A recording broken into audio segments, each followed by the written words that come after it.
We're still pioneers. We've barely begun. Our greatest accomplishments cannot be behind us, because our destiny lies above us.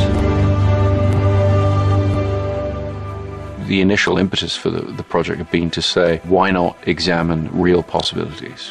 Why not actually look at the real science there? Luckily, we had Kip, and Kip is the foremost authority on all things gravitational. The warping of space inside here scatters some of it back, light scattering off of the surface of a rippled ocean. Neither wormholes nor black holes have been depicted in any Hollywood movie in the way that they actually would appear. This is the first time that the depiction began with Einstein's general relativity equations.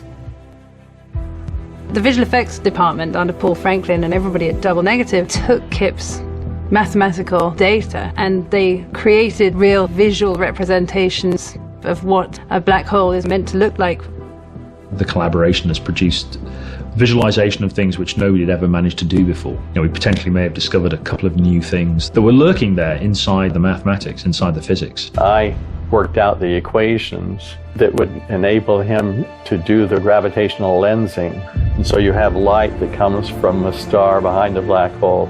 It may come in, go around the black hole several times, and then come to the camera. And so you wind up with several different images of the star.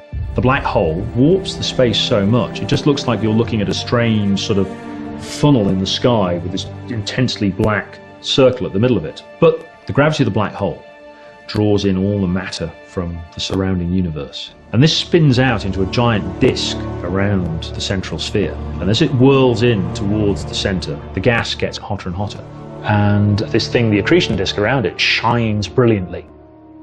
And then we found that if you then render this whole thing, you visualize it all through this extraordinary gravitational lens, the gravity twists this glowing disk of gas into weird shapes, and you get this extraordinary sort of rainbow of fire across the top of the black hole.